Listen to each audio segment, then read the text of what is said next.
On ne parle pas de l'école, on parle de l'accompagnement d'une sortie scolaire. Donc sur le terrain du principe, moi je ne suis pas opposé par principe à ce qu'une mère puisse éventuellement porter un voile. Tout dépend de ce qu'elle en fait.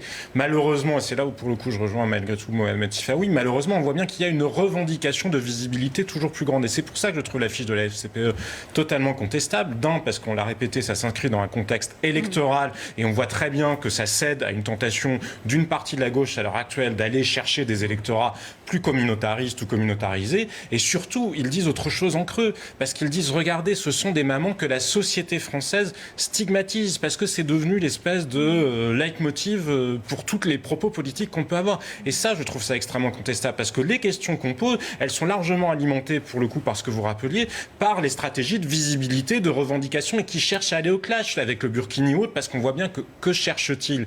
Il cherche à dire, regardez, la société française ne veut pas de vous, la société française vous exclut, la société française est islamophobe, la société française est xénophobe. La FCPE, qu'elle le veuille ou qu'elle ne le veuille pas, tombe dans ce piège-là. Donc je trouve cette affiche vraiment déplacée. Maintenant, ils font ce qu'ils veulent. Voilà, on vit dans un pays libre. Il faut distinguer le principe en lui-même de la réalité. La réalité, c'est que malgré tout, le voile, indépendamment de la signification religieuse et à titre personnel, oui, je suis d'accord avec la vôtre. D'un point de vue plus politique, respectons la liberté de conscience des uns et des autres, mais pas au point de remettre en cause la République. Ouais, Mathilda, oui. La solution